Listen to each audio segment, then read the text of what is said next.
And we'll go this way and look at this. Okay, welcome everybody. My name's Rich Stromberg. I'm the chair of the PV Technical Division here at American Solar Energy Society.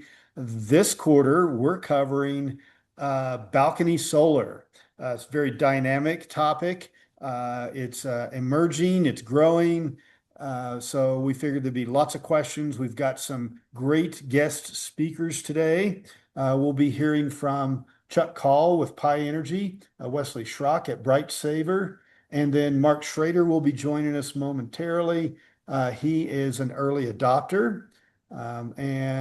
First, though, for those of you who are not yet ASUS members, you can go to the asus.org, ass.org webpage, and there is a Join, Renew, Donate tab. Just click on that.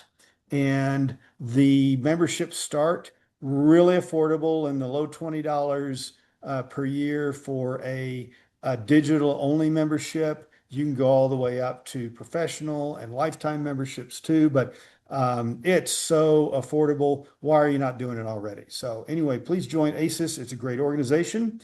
And let's see, our first speaker, I'm gonna relinquish my shared screen. Wesley is going to cover some background on balcony solar. So let me stop sharing and turn it over to Wesley. All right, thank you, Rich. Let me share my screen.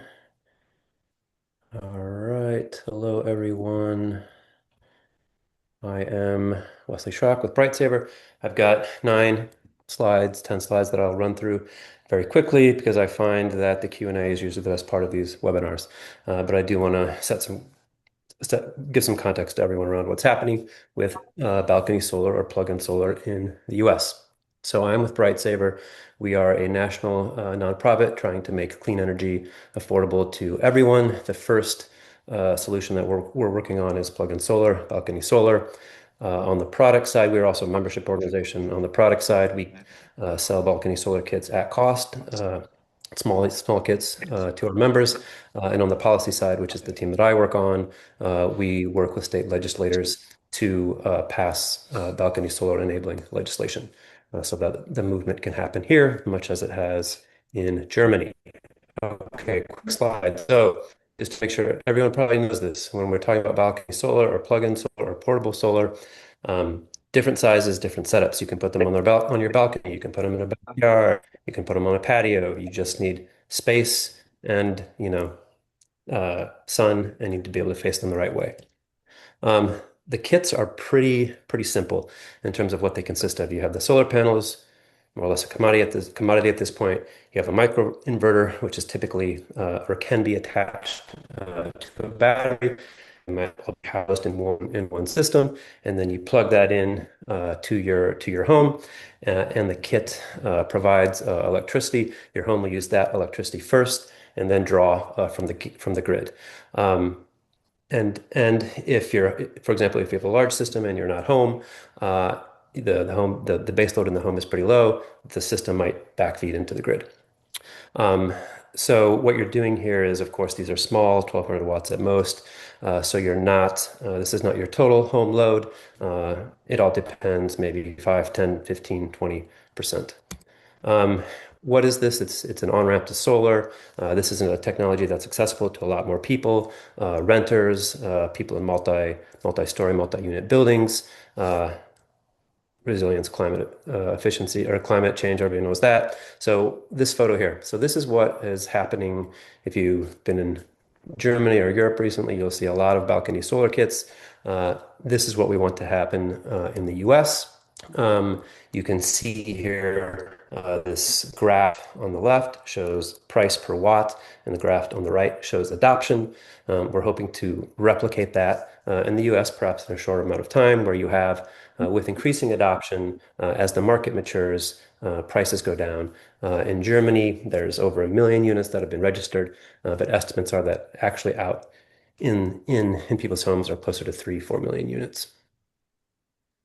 Okay, so why do we need, I mentioned legislation. Why do we need legislation in the US?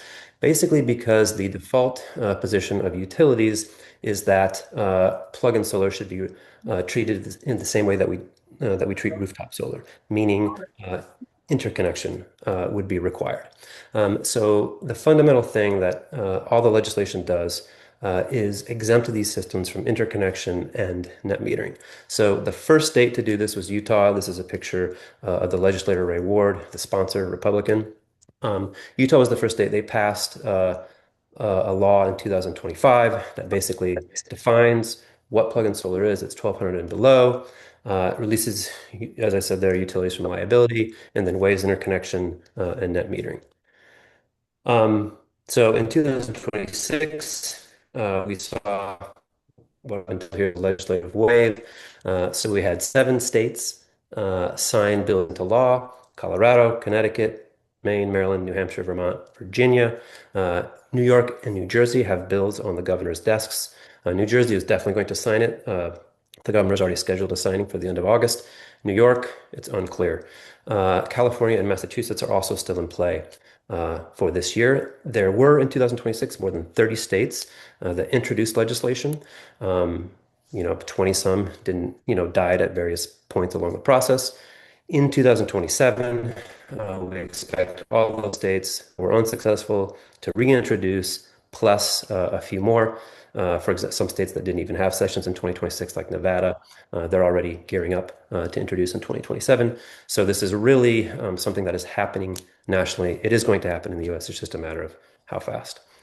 Um, but the one challenge that we have, this is my last slide. The one challenge that we have with this state by state piecemeal approach is that every state is passing slightly different laws. And these are, without going into the details, these are some of the topics or areas where you see differences from state to state. For example, what is the max system size? Most states, it's 1200 watts, but Colorado is 1920.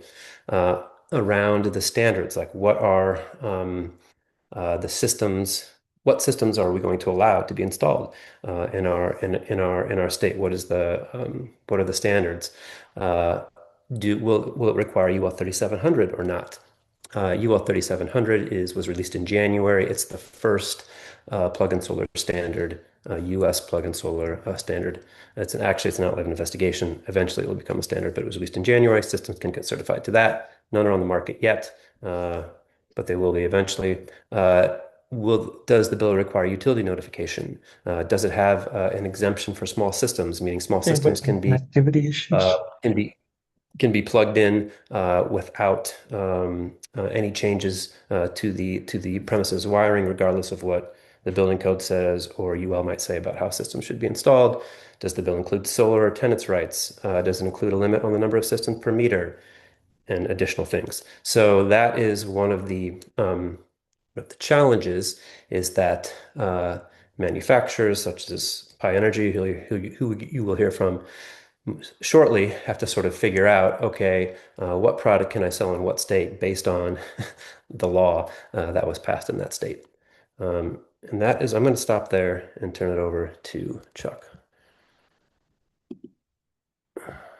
All right. Thanks so much, Wesley. That's a lot for us to absorb. I'm glad you brought it in here. And we're going to turn it over to Chuck now, and I'll drive the slides as you need. Oh, we got you muted right now, Chuck. Yeah, there we There go. we go. Great. Good afternoon, everyone. My name is Chuck Call, and I'm super happy to be here and tell you about our new startup company here in Albuquerque. I think we all understand, or most of us maybe understand the problem, and it's energy bills are rising. And there's a second problem, particularly in rural areas, but I think increasingly everywhere, which is sort of the reliability and resiliency of the grid as we face weather events, and as data centers and other things are, and electrification in general is driving increasing demand and sort of shifting loads within the communities.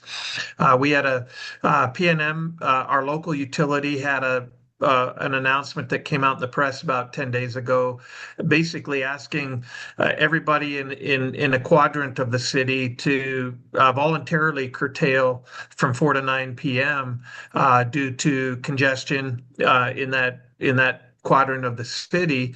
And it's, I don't know, it's maybe a third of the homes I would think are in that part of the community. So I think right now it's a voluntary curtailment, but I think demand is rising and people are adding air conditioners, temperatures are rising.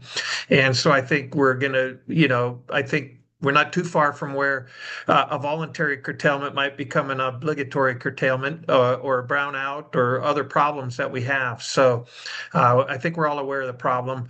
New Mexico has a big issue with below income people who live in rural communities, and they tend to be at the edge of the grid. So that's a challenge as well. My slide is outdated now. 10 states. Next slide. Thanks.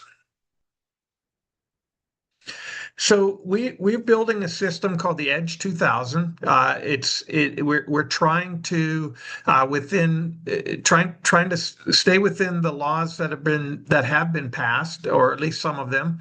As Wesley pointed out, there's variability, but what we're really striving for is something that can be treated like an appliance. You go to the store or you go on our website or wherever, you buy a system, you put the panels, you identify where the optimal place is to put the panels for where you live. You plug it in, and that's all there is to it. Maybe you have an app, maybe you don't, but the system, you'd like it to be simple, self-configurable, and simple to, maybe you spend a half an hour getting it figured out. That'd be the ideal scenario. That's what our vision is. I think that's what customers want. Getting there is a challenge. So next slide. To do that, the way we're putting our system together is we have panels, currently 3. I think probably for many places 2 would be enough. We ship the system with an EcoFlow 2 kilowatt hour battery. It has an inverter built in, and we ship it with smart outlets, a Raspberry hub, and touch-safe connectors.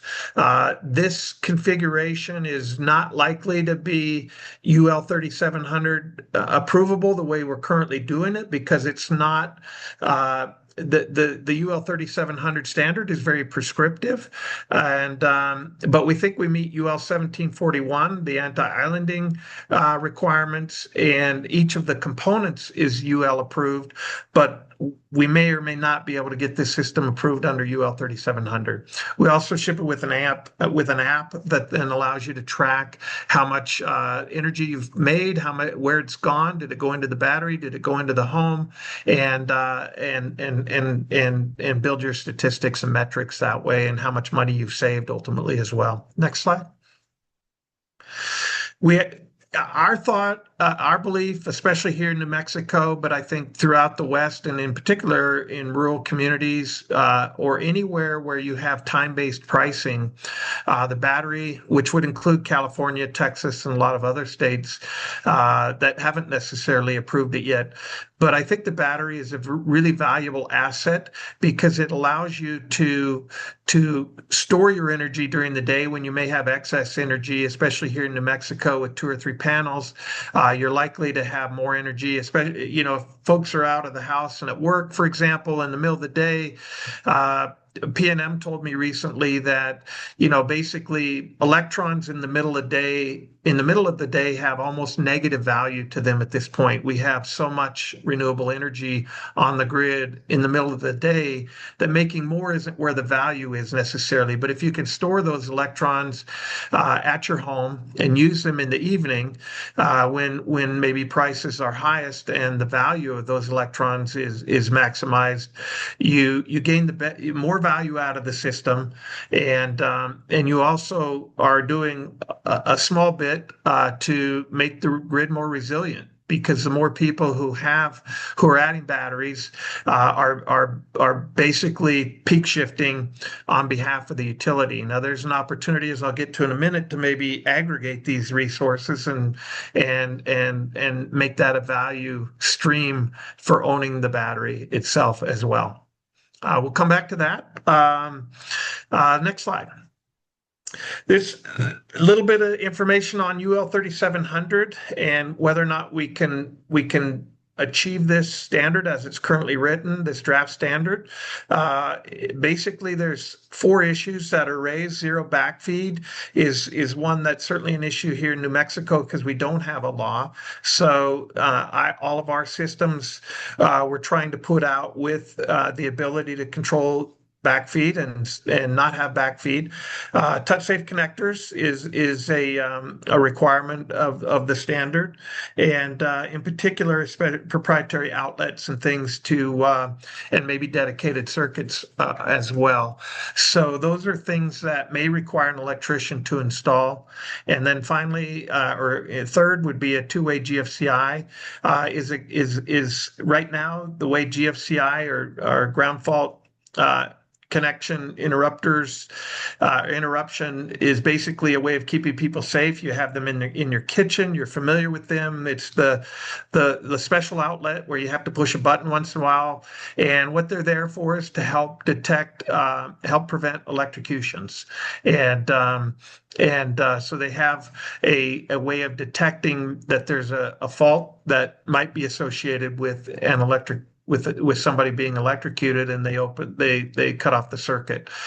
Those are designed to work with appliances that draw energy. They're not necessarily designed to work with appliances where you're putting energy back into the grid.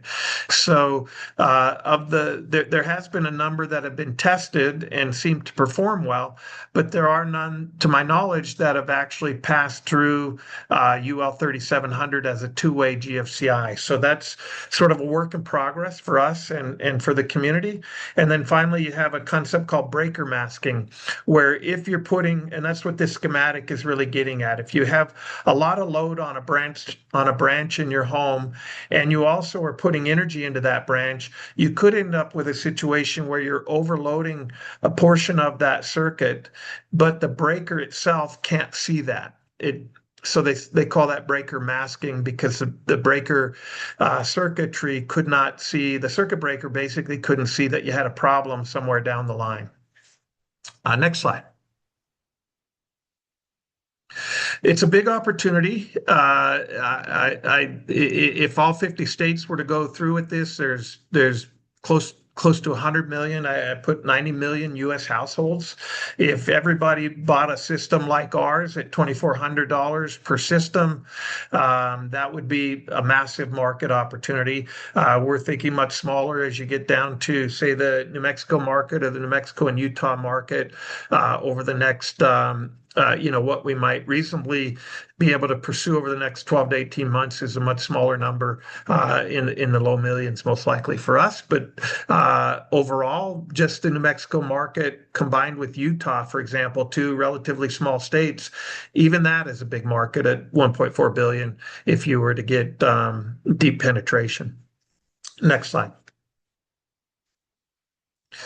Okay, so a little bit about our system. It's $2,400 is our asking price right now. That would include all the parts that you saw earlier, and our margins initially are going to be very low. We're hoping that we can get them up as we go, but it's not going to be a high profit margin product. The way I see this rolling out, we'll be competing with systems that are in, ultimately on Amazon and in hardware stores and things like that. And our system's more expensive than most because it does include the battery. So our rollout plan is to basically be in beta testing through the remainder of this year and get some installs out into the field here in New Mexico and up in Utah and start learning and seeing what's working and what isn't working. So we're just getting started with that right now, and then in next year, trying to expand that and formally launch a product, and hopefully here in New Mexico have legislation passed as well in the early part of the year. Our session is generally in starts in late January and runs through February. And then finally, if we're doing well, expanding nationally, but that'll be 28 and beyond. Next slide. And this will be my last slide. So just sort of showing, we started this company in March, and we started kind of working on it a little bit before we officially launched. But on March 14th, Pi Day, we launched Pi Energy, and we started having prototypes, MVP, sort of minimum viable product that we could test with in the May-June timeframe, and we just started now in early August getting units, our first unit out into the field, and hoping to put some more out as we move into the fall here. So I'll stop there. And Mark, I hope you're on and are able to come off mute. Here I am. All right. So Mark Schrader, our first customer. Jump in, Mark. The folks can see who have screens. I'm not sure you have a screen, but those who do can see a picture of you there in the middle, and some of the other folks who help with the install. You betcha. So hi guys. My name is Mark. I live in Tijeras in the mountains above Albuquerque at 7,300 feet. We have a 10-acre spread. That's me in the plaid shirt and the John Deere hat with black gloves on my hands, facing the right side of the picture with their back to you in the red shirt. That's my wife, Christina. What she's standing next to is our pool pumps. We have a fairly large pool, and we bought the house 2.5 years ago. Right about the time I met Chuck, and we started talking about technology stuff, and he was telling me all the different things he was doing. And the house came with a 30-panel solar array that the previous owner had installed, about an $80,000 project. So it's not that we didn't know what solar was or how to use solar, but the couple of the points that really resonated with us, particularly my wife, that Chuck was talking about is the battery, and also the offsetting of peak usage. We had previously lived in Northern California and owned a home there for 16 years. And so we are very familiar, and nobody in California likes peak shifted pricing, but that's the reality we've lived with for the 16 years we owned our previous home. And so all Chuck really had to say to Christina to get her interested was that we said that even though New Mexico doesn't do this now, we suspect they probably will soon. And we're like, yeah, that's what they told us in California. And they did it within like 4 or 5 months of telling us that they might do it one day. And like within 5 months, it was a reality. And the other thing is, because we live in the mountains, we have power outages a lot more frequently than people who live down in Albuquerque. In fact, we had one the day before this was installed, and it lasted for about 45 minutes based on how the clocks in the house got stopped. So those are the two things that really sold us on it, especially my wife. And I tried to explain to my wife how the battery worked in terms of alternating current and direct current. And she's like, don't even tell me, I don't want to know. So, I mean, the level of technical savvy of my wife, she doesn't even understand the distinction between AC and DC. But Chuck explained to her, and Rudy, the guy who's bent over there in the black shirt, he was the main guy who's doing the install. They just said, look, here's what you're going to get out of it. And then I was, okay, cool. So we agreed to sign up to be the pilot customers. And I just had a minute to text Rudy, who was installing the software and setting it up so we could keep track of all the benefits we've had from this. And I have to tell you, I'm a school teacher. Today's the first day of school. And for the past 2.5 weeks, we've been in teacher training. So I haven't had a lot of time to pay attention to this. It's pretty much, we just set it up and plugged it in and said, okay, let's just let it go. But let me just give you a quick couple of metrics that I just got in the last 17 days. According to the app that we have on our phones, we generated 31 kilowatt hours of energy that went straight into our house out of 37 kilowatt hours total generated by the solar panels. So that's 83% utilization. And this is something you can see on the app on your phone, which I haven't been tracking. I had to ask Rudy to send this to me, but he did really quickly. We've been averaging about 3.5 kilowatt hours a day. With peak the best day at 3.9 kilowatt hours. And the battery is peak shifting daily. There have been 7 full charge discharge cycles, which again, my wife will understand none of this. Okay. I kind of understand it, but I get the benefits of it.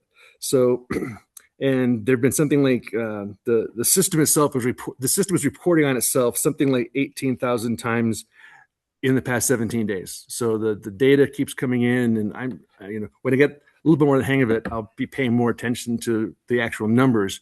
But right now we set it up. It's in a sunny spot on the north side of my house, facing south, and it just keeps going. And so we're just really happy. We haven't yet had a power outage since then to try that out, but I know that as soon as we do, and we want things to keep running, we just flip the switch in the battery to output, and we plug it in, and then we can start. The critical things we can run off of that will keep us very happy. I will add one more thing. Since we do have a pool, we've had some people over to our house to swim in our pool. And also we've been remodeling our kitchens. We've had some contractors over to our house, and everyone that I've shown this to has said, "Oh, hey, that's pretty cool. How much did that cost? What do you get out of it?" So just word of mouth, I've got a half dozen people in the last 2.5 weeks who've seen it and have expressed interest in learning more. So if there's anybody got any questions, I'd be happy to answer any questions. Great. Thanks, everyone. We've got a few comments here that I'll just share real quickly.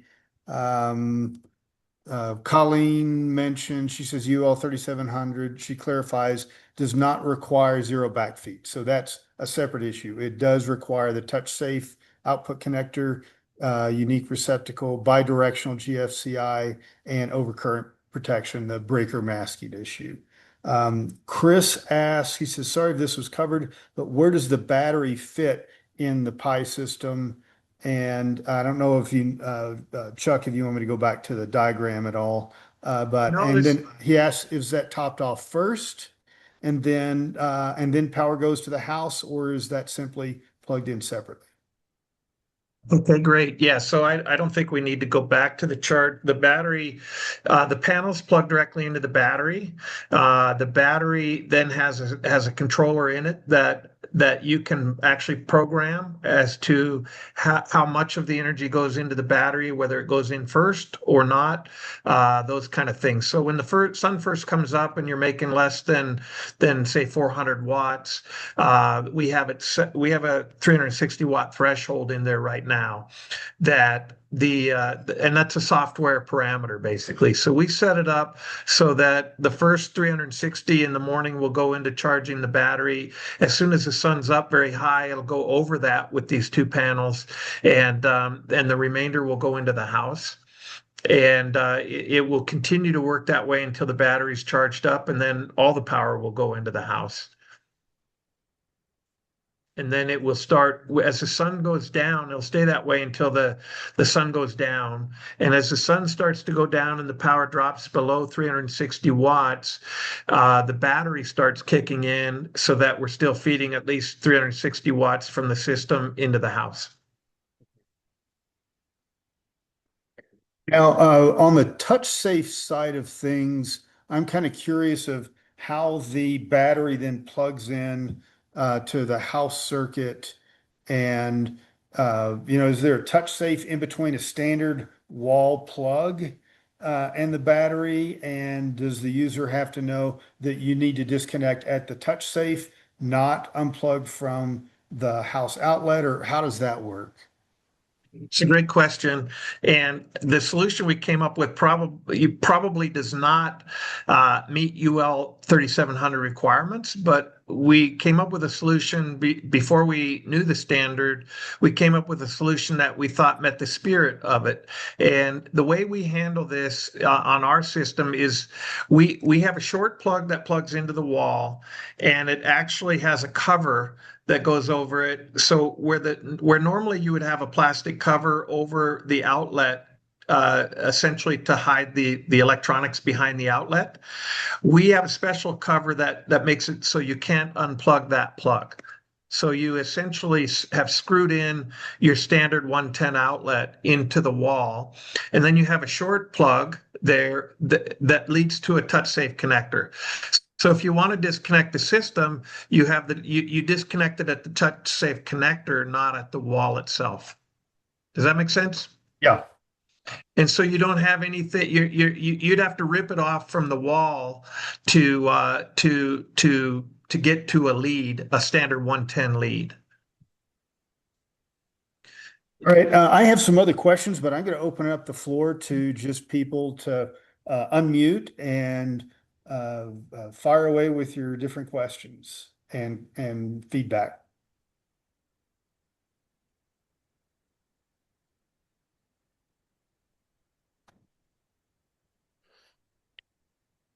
I didn't realize that was your touch safety solution, Chuck. That's pretty cool. Yeah, we developed that and then realized it might not meet the 3700 requirement, but we think it But addresses the safety issue I by like it. I like it. protecting. Yeah. Yeah, it protects people. It's just not quite the way it's prescribed in 3700. Yeah. Looks like David might have a question. He's come off mute. Yeah, thanks, Rich. We have an off-grid home here in Colorado, and I was wondering if and in the wintertime, especially when we have a lot of problems with losing our power because of panels get snow covered over long periods of time, would a balcony solar system, if we used one here, would it charge the battery that's installed in the house, or would it only go into the house circuitry and not make it into the battery itself? It's a little bit tricky to answer that question without seeing exactly what you have. But you're off grid, right? That's what you Right. said. And so I would think your battery is connected. Your home is essentially like a little microgrid, I would think. And if you connected this in, it could be used to help charge the battery, regardless of whether you had if you had our system, it would have another battery, but any excess power would go in and would be used in the home. And if your battery is on the circuit, I would think it would be able to charge from that. But it'll depend on the battery and how what kind of inverters are built into that battery that you have. Yeah, it's an external solar inverter. Yeah. And so it would have to, so the power would have to go from the circuit back through the inverter into the battery. And I'm not Yeah, sure Yeah, if it maybe- would do. yeah. David, I live off grid as well. And I was Okay. kind of pondering that. And I think you would need to install an additional AC plugged in charger that could take the power and feed it actually directly back into your battery bank versus because I don't think because your charge controller that's embedded in that Solarc and what I've got on my charge controller system here, it's taking directly from PV, or in my case, I also have wind, and from there, it feeds into the battery bank, but that's the only way it charges that battery is directly from your other PV array. Yeah, that makes sense. It seems like, I mean, I would be able to get power into the circuit, but I wouldn't be able to run like my heat pump because a heat pump, it's attached it's powered directly from the solar. I don't know if I'm explaining this very clearly, but the main thing would be to be able to run our heat pump on an emergency basis through a balcony solar system. And it's based on what you just said, Rich, it sounds like that would not be possible the way our house is currently configured. Yeah, there need to be another component to charge up your battery bank, whatever its voltage is. Right. Tarek, you've got your hand raised. Yeah. One, thank you for the presentation. Something that was referenced earlier is for Mark's example of the pilot deployment. It sounded like Pi Energy had a team on site to support there. Yes. Is that a standard part of your offering, or is there also an option for self-install? And then kind of the same idea for O&M. If there's an issue with the system, is it required for a licensed electrician or Pi to come back out? or is it designed to be somewhat self-perform and accessible to non-technical personnel?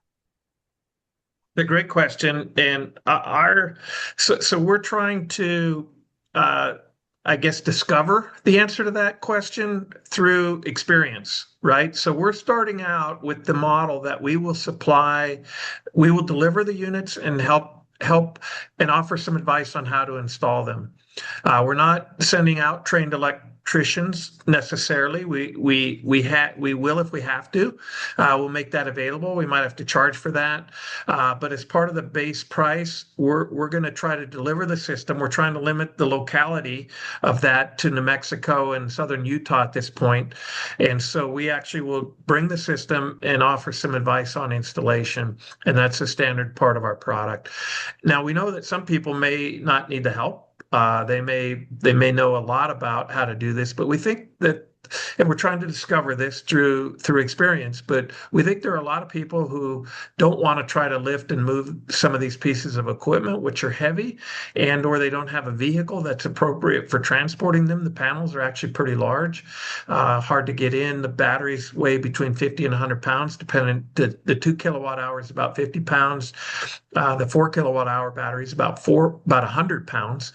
So those are pretty heavy for a lot of people to be moving around. So that's our plan, is to be able to provide that support, and move to a model where maybe we're selling and shipping from our warehouse or something direct to people's homes, and they completely self-install, maybe by looking at some YouTube videos and things.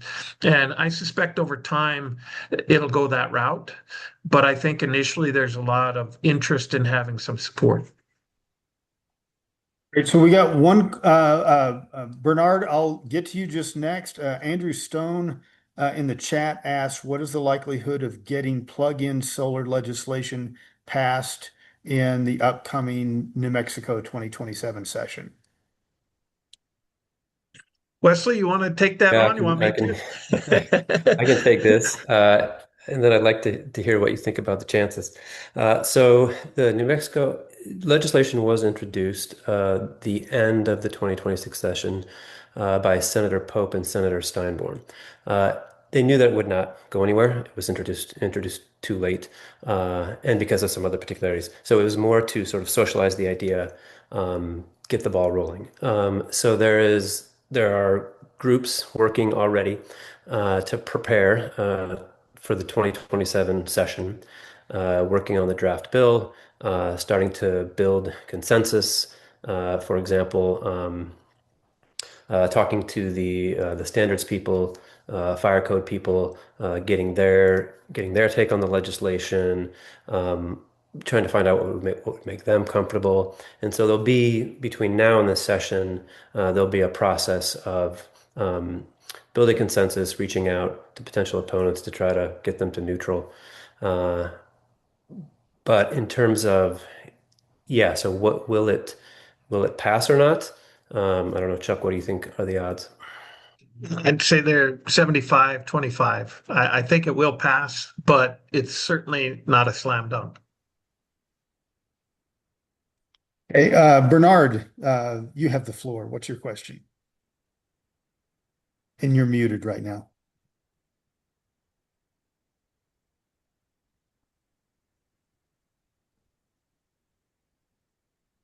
Yeah, Bernard, I see your hand is raised, but you are muted here.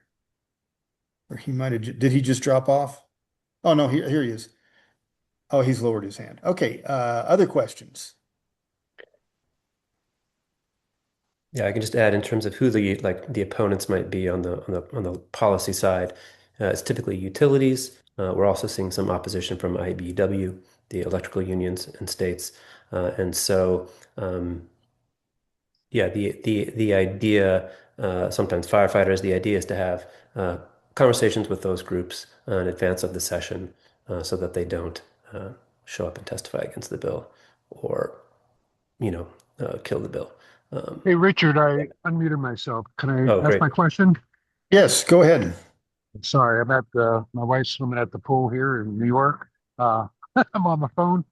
Uh, I have a system. We have batteries, but we're in the grid. We're in New York. I see this. We have the bill introduced. It's sitting on the governor's desk. in the first presentation, and when you have is it Bright Saver is the company? I Yes. know before we got batteries added to our system here, we had, you lose a utility and then you can't use any of your photovoltaic power that your system could generate. Does the Bright Saver work that way too? It's, for people who just buy it, put it on their balcony and plug it in. If they do have an outage, they don't have any power, right? It still has to sync with the grid.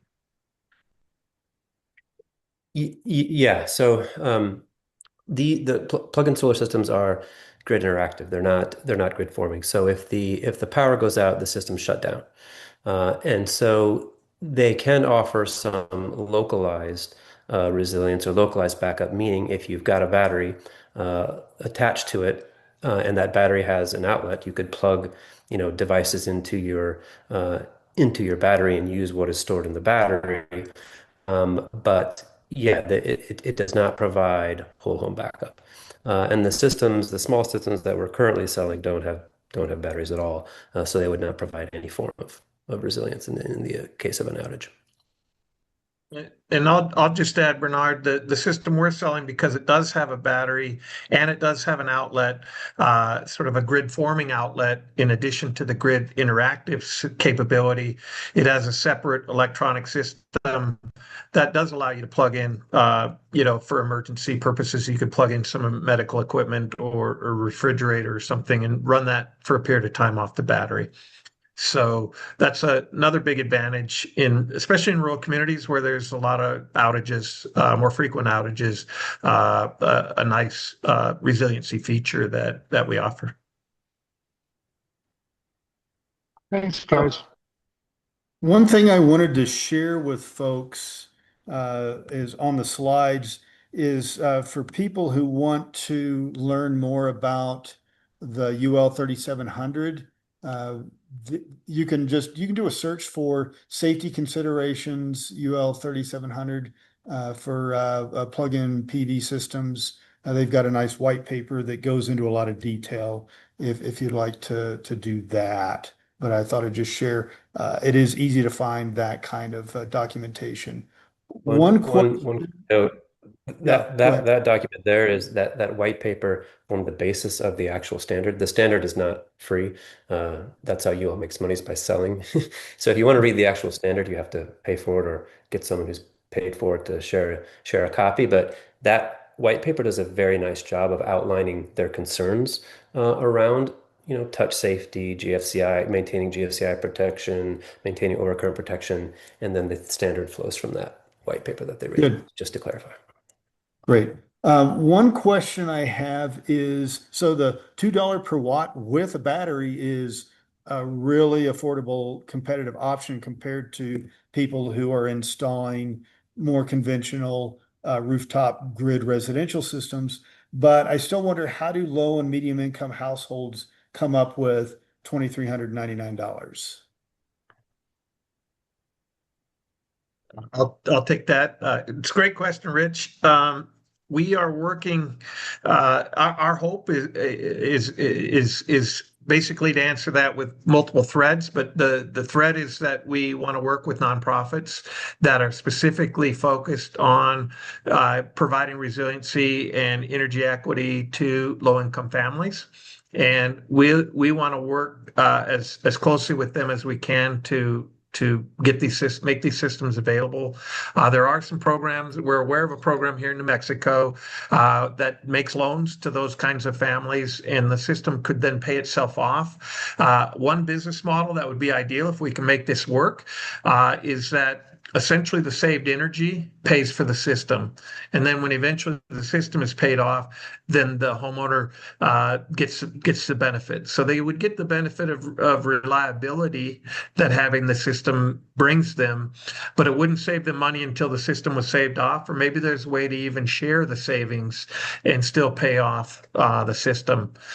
So that's an approach. And we're also talking to utilities, both rural electric co-ops as well as P&M, about trying to find a business model, working with them through an exercise to see if we can't discover a business model where they could deploy the system and maybe in the case of rural electric co-ops, bring those systems to lower income people through some grants that they have available. And then the utility would maybe be able then to collect basically be able to collect the revenue to help pay off the system over time. Similar model, but different approach. So we're trying to explore both of those options ourselves, and I'm sure there's plenty of other innovation going on in terms of how to address that problem.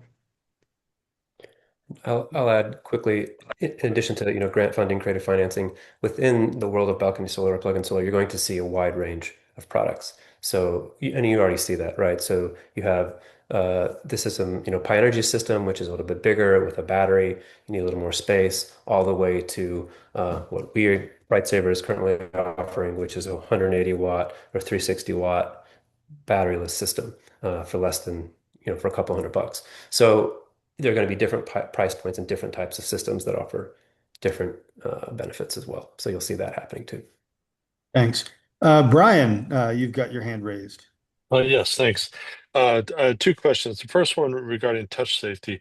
If I understand 1741 well, the as soon as the grid goes away, the power goes away at the connectors. So doesn't 1741 give you touch safety on its own? To an extent. So one, the 1741 was sort of designed for not, consumer face, like consumer handled microinverters. It's more for, rooftop. And so um, the the time, my understanding is that the time in which those inverters have to shut down in the embedded in the when if there's an outage is not quick enough for like a consumer product. So there are a few microinverters out there, Hoy Miles, AP Systems, whose microinverters, which were 1741 certified, have already been approved for use in UL 3700 systems. And so those inverters, they, when the grid goes out, they shut down much quicker than what was allowed under 1741. I think it's pretty much like So it's a time issue. it's a time there. issue. Yeah, it's basically Okay. yeah. The follow-on question is a little bit different. The legislation that's being passed, Utah and others, for balcony solar, that allows export, right? Yeah, It does allow export. it does. Yes. Yeah. Up Up to to 1200 watts or up to whatever. 1,200 Up watts. to Yeah. whatever the law specifies. In all states except for Colorado, it's 1200 watts. Colorado's Gotcha. 19. Okay. Thanks for answering those. Yeah, one thing I'll just kind of share as a caution to folks is if if you do have a system and backfeeding excess power to the grid is allowed, folks need to be aware that not all meters measure directionality on the power. So, like in a conventional system, if you're installing a rooftop grid-tied PV, many places either the utility puts in a new bidirectional meter or a separate production meter to keep track of that. Older meters, all they measure is current is so many amps are passing through my little sensor here, and it doesn't know the direction. So you could actually get charged for the power that you push back onto the grid if the meter is not compatible. So people need to be aware of that. Yeah, that's a big issue apparently in the Northeast, where they have a lot of old meters and a lot of anti-ratchet meters. And so Vermont actually in their law, it specifies that you can't use plug-in solar unless you have like a new modern meter. And then other states are just attempting to do like educational campaigns around like, hey, make sure your meter is compatible. If you have an anti-ratchet meter and you're exporting, you might be charged for this. So yeah, it's an issue. Yeah. And Drew asked what fraction of existing meters add export to import. Most old meters are not ratcheted. So I don't know. I just know that on systems where we've installed for the Equitable Solar Solutions nonprofit, that we'll test. I've got the little jumpers on the meter box that before the utility sets the production meter, we can test the system, but we don't run it for more than about 20, 30 minutes checking things out because we know that it's until we get that system in place with the utilities we work with, that it's going to charge them for that.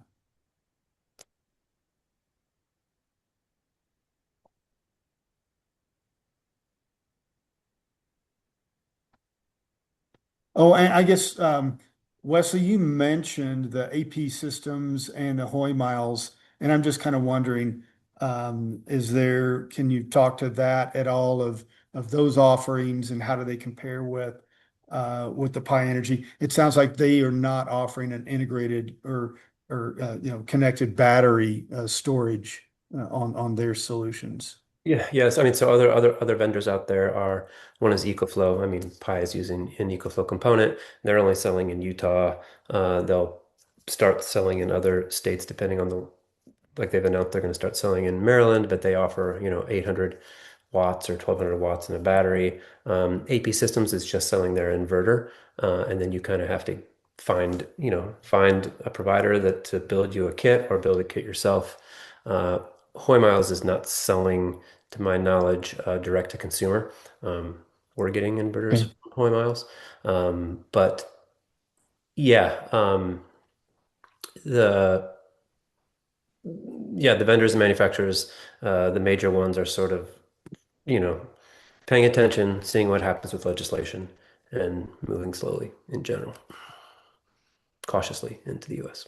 Yeah, thank you. Other questions? Oh, Bernard asks, does the Bright Saver product walk in after 300 seconds? I don't know what that means. So If you it's lose like power and you come back on the inverter on a regular solar system, we'll wait 5 minutes before it connects. Uh, um, That's a UL standard for inverters. yeah. I don't know. Yeah, I don't think the EcoFlow system has a 300-second delay. I think it's quicker. That may be a standard for maybe for commercial industrial inverters. I'm not positive it's Yeah, it's a standard for when you're any system that can backfeed into the array, so that if the grid goes down and you've got people out there on the distribution system trying to repair things, that you don't have all these distributed generating PV systems pushing power onto the grid while it may have come up for a few seconds while they're doing some work, but they want to protect the maintenance workers on that system. is that part of UL 1741? I'm not sure which UL that is. Okay. This is Colleen. It's part of UL 1741 SB, which is for grid interactive inverters, and it wraps in the IEEE 1547 requirements for grid compatibility. So if it's listed as a grid interactive inverter, it would meet that requirement. Okay, so then my answer would be yes.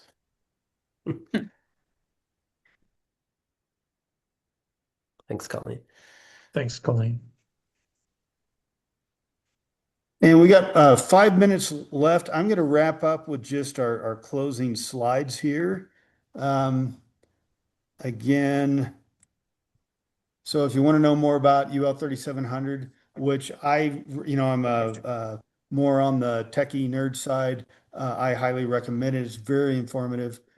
So again, you can go look for that.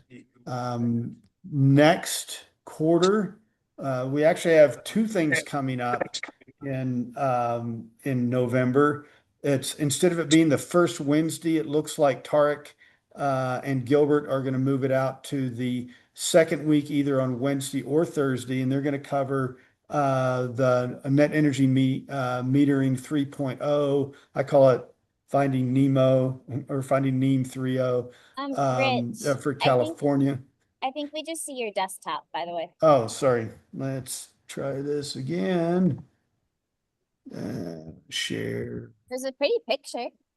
Yeah, yeah, that's the ranch. Okay, here we go.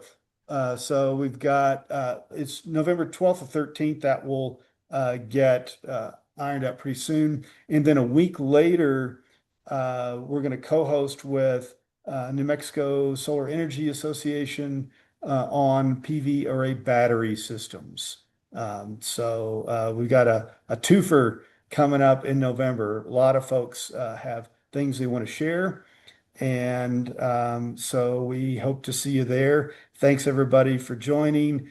Great questions, and we'll see you next time. Hey, Rich, just to let you know, Brian Jensen, who's on the call, will be the November 19th speaker. Great. Thank you. Thank you all so much. Thank you, everyone. Yeah. We'll get this up on the ACES YouTube channel shortly. Thank you. Bye-bye, thanks.